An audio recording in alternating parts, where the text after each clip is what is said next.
Well done Arshad Nadeem, एक और gold medal Pakistan के नाम कर दिया। रियाद में इस्लामी यकजहती गेम्स में जेवलिन थ्रो का फाइनल जीत लिया। अरशद नदीम ने 83.5 मिनट थ्रो फेंक कर कौमी परचम लहरा दिया। जीत के साथ ही पाकिस्तानी एथलीट सजदा रेज हो गए। अरशद नदीम ने पहली बारी में 75.44 मीटर, दूसरी में 83.5 मीटर, तीसरी बारी में 82.48 मीटर, चौथी बारी में 77.6 की थ्रो फेंकी। पांचवी बारी फाउल हुई। छठी और आखिरी बारी में अरशद नदीम ने 70.98 मीटर की थ्रो की। यासिर सुल्तान ने पाकिस्तान के लिए चांदी का तगमा जीत लिया।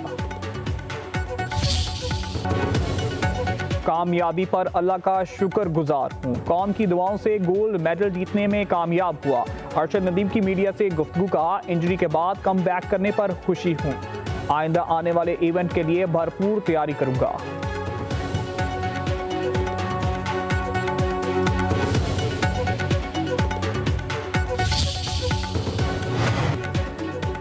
वेल डन कौमी hero. Chairman PCB Mohsin Naqvi की अरशद नदीम की इस्लामी यकजहती गेम्स में गोल्ड मेडल जीतने पर मुबारकबाद। कहा, अरशद नदीम ने आज फिर हर पाकिस्तानी का सर फख्र से बुलंद कर दिया। उनके कोच और फैमिली को भी मुबारकबाद पेश करता हूँ।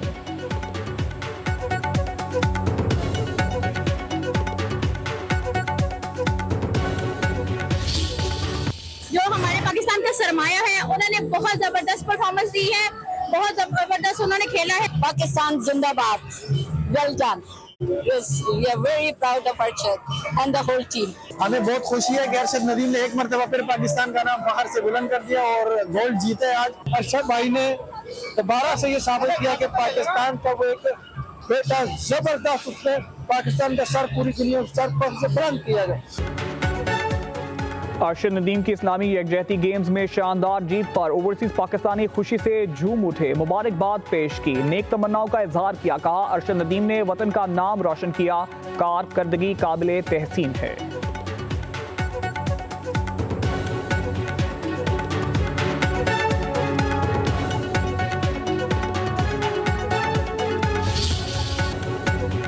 अमरीकी कांग्रेस का मई 2025 की जंग में पाकिस्तान की फतह का एतराफ। हालिया पाक भारत जंग से मुताल्लिक अमरीकी कांग्रेस में रिपोर्ट पेश। रिपोर्ट के मुताबिक मई की जंग में पाकिस्तान को भारत पर जीत हासिल हुई। पाकिस्तान की जीत में चीन का अहम किरदार रहा। पाकिस्तान ने भारतीय राफेल तैयारे गिराने में चीन की टेक्नोलॉजी का इस्तेमाल किया। पाकिस्तान ने चीनी इंटेलिजेंस का भी फायदा उठाया। भारत ने एतराफ किया है कि पाकिस्तान ने 109 मिलिट्री अहदाफ को निशाना बनाया।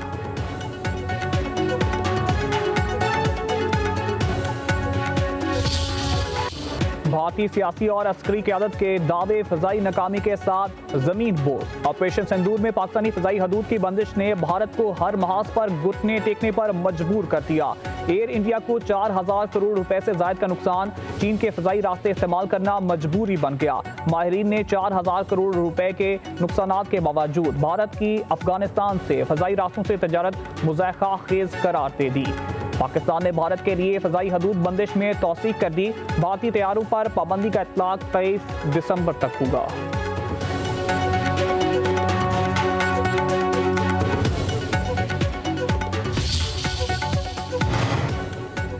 गोदी मीडिया झूठ का पुतला। सहाफ़ी के रूप में मोदी के गुलाम आदित्य राज कंवल का सफेद झूठ सामने आ गया। आज़ाद कश्मीर के साबिक़ वज़ीर आज़म इनवारुल हक से झूठा बयान मंसूब कर दिया। इनवारुल हक ने लाल किले पर हमले के बारे में कोई बयान नहीं दिया। आदित्य राज कंवल की हरकतों से मोदी को आईना दिखाने वाले भारतीय सहाफ़ी भी शर्मसार।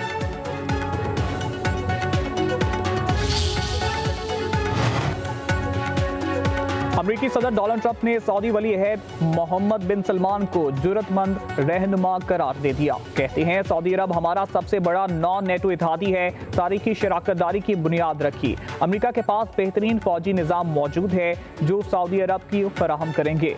सदर ट्रंप का यूएस सऊदी इन्वेस्टमेंट फोरम से खिताब। कहा, सऊदी अरब के साथ तारीखी दिफाई मुआहदा हुआ। अमरीका F-35 तैयारे फराहम करेंगे। AI और दीगर शोबों में तावन बढ़ाएंगे। ईरान के साथ जल्द मुआहदा हो सकता है। हमने ईरानी एटमी तंसीबात को तबाह कर दिया जो वो अब नहीं बना सकेगा। वज़ीर आला बलूचिस्तान सरफराज बुगटी को हटाने का फैसला। नए वज़ीर आला के नाम पर मुशावरत शुरू। सूबे में बैड गवर्नेंस ने पार्टी क़यादत और मुक़्तदर हलकों को मायूस किया। सेनेटर मीर दोस्तैन डोमकी के मुताबिक नया वज़ीर आला पीपल्स पार्टी से ही लाया जाएगा। सूबे में अकरबा परवरी और करप्शन ने अमन व अमान की सूरत-ए-हाल को बिगाड़ा। मुखालिफीन भी कहते हैं कि काम करती है तो मुस्लिम लीग नून करती है। कई लोग होते हैं सियासत में, उन्होंने कई साल जाया किए, आज उनका नाम लो तो लोगों के दिलों में क्या आता है? लोगों के ज़हनों में आता है बदतमीजी, बदतहजीबी, डंडा मार कुटाई, फसाद, फितना, झगड़ा, गाली गलोच। नवाज शरीफ का जब नाम लो, शहबाज शरीफ का जब नाम लो तो क्या नाम आता है जहन में? मोटरवेज, सड़कों के जाल, ट्रांसपोर्ट के जाल, मेट्रो बस, ऑरेंज लाइन। ये वही मुल्क है ना जिसके अभी चंद माह पहले बात हो रही थी कि ये मुल्क जो है वो डिफॉल्ट कर जाएगा। काम मेहनत से होता है, जादू टूने से नहीं। कुछ लोगों ने सियासत में कई साल ज़ाया कर दिए। मुखालफिन को सिर्फ फितना और फसाद फैलाना ही आता है। वो सिर्फ पाकिस्तान के डिफॉल्ट होने के इंतजार में ही बैठे थे। वज़ीर आला मरीम नवाज का रावलपिंडी में इलेक्ट्रिक बस मंसूबे की इफ्तिताही तकरीब से खिताब। कहा, पंजाब में रिकॉर्ड तरक्याती काम करवाए। नून लीग की हुकूमत ने मुल्क को मेगा प्रोजेक्ट दिए। नून लीग के अलावा किसी ने एक ईंट भी नहीं लगाई। मुल्क तरक्की सिर्फ नून लीग की हुकूमत में ही करता है। मुखालफिन भी कहने पर मजबूर हैं कि काम तो नून लीग ही करती है। नून लीग को जब भी हटाया जाता है मुल्क तंजली की तरफ जाने लगता है। मरीम नवाज ने कहा, पाकिस्तान का पहला सरकारी कैंसर अस्पताल तकमील के आखिरी मराहिल में है।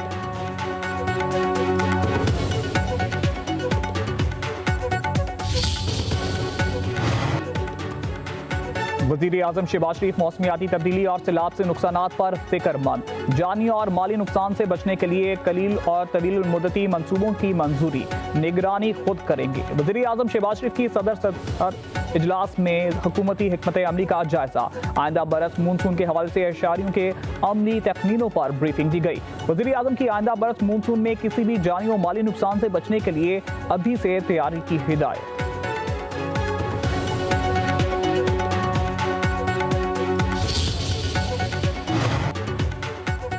सैलाब में जानी नुकसानात से बचाव हमारी सियासत का महवर होना चाहिए। सियासत का मकसद अवाम की खिदमत है। वफाकी वज़ीर मुसद्दिक मलिक की इस्लामाबाद में न्यूज़ कॉन्फ्रेंस। कहा, अगले मानसून में तबाही के खदशात का वज़ीर आज़म को बता दिया। वज़ीर आज़म ने निकासी निज़ाम दरियाओं के बंद 200 दिनों में ठीक करने की हिदायत की। अर्ली वार्निंग सिस्टम तहलील और ज़िले सतह पर फाल होगा। सियाहती मुकामात पर पानी के अंदर लोगों ने होटल बना रखे हैं। यह इमारत मज़ाइल की तरह नीचे गिरती है और लोग तबाह हो जाते हैं। नायब वज़ीर आज़म और वज़ीर ख़ारजा इसहाक़ डार की ब्रसेल्स में सदर यूरोपीय यूनियन एंटोनियो कोस्टा से मुलाकात। पाक EU ताल्लुकात के मुस्बत रुझान पर इज़हार इत्मीनान। बाहमी मुफाद की शराकतदारी मज़ीद मजबूत बनाने और मिलकर काम रखने पर इत्तेफाक। तर्जुमान दफ्तर ख़ारजा के मुताबिक JSP+ और तजारती और मुआशी ताउन के फ़रोग पर भी तबादला ख्याल।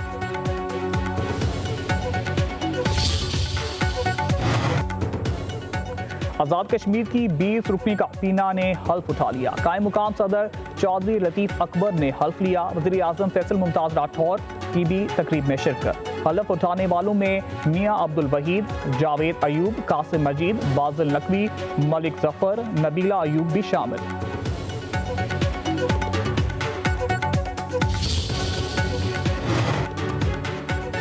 बानी की बहनों के साथ गैर इंसानी सलूक किया गया, ऐसा नहीं होना चाहिए था। ऐसे इक़दाम से सियासी माहौल खराब होगा, हम एहतजाज करेंगे। चेयरमैन तहरीक इंसाफ बैरिस्टर गौहर का कहना है कि बानी PTI से शेड्यूल के मुताबिक मुलाकात होनी चाहिए।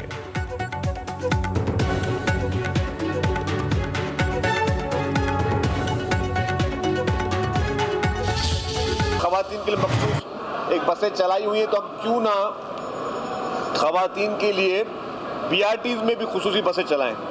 तो ये पहली पाकिस्तान की ये पहली BRT में ये पिंक बसेस जो हैं उसकी शुरुआत कल से की जा चुकी है और हम ये ऑरेंज लाइन BRT में भी इसको पिंक बसेस को शुरू करने जा रहे हैं। डबल डेकर बसेस भी पहुंच रही हैं और हमारी जो है EV बसेस भी पहुंच रही हैं। तो उसमें भी हमने यही कहा है कि जी जो हमारी EV बसेस है उसमें भी खवातीन के लिए जो है वो बसेस शुरू की जाएंगी। सिंध के सीनियर वजीर शर्जील इनाम मेमन का कहना है 27वीं आईनी तरमीम बेहतर इकदाम है। आईनी अदालत में पहली बार सूबों को बराबर की नुमाइंदगी मिली। अगर अदालतें पार्लियामेंट के मतहत हैं तो बुरी बात है। शर्जील मेमन की कराची में ग्रीन लाइन बस स्टेशन का दौरा, मीडिया से भी गुफ्तगू, कहा नुमाइश से सरजानी तक पिंक BRT बस सर्विस शुरू होगी। डबल डेकर बसें शराय फैसल पर चलेंगी। वज़ीर आज़म कराची को बसें देने का वादा पूरा करें।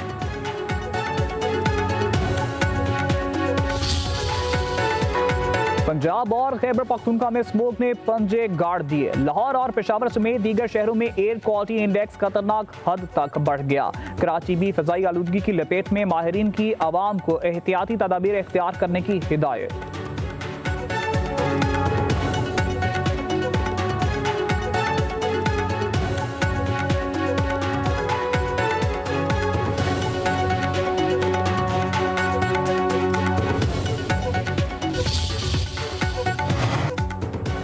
सोने की कीमत में एक बार फिर बड़ा इजाफा, फी तोला कीमत 7,900 रुपए बढ़ गई।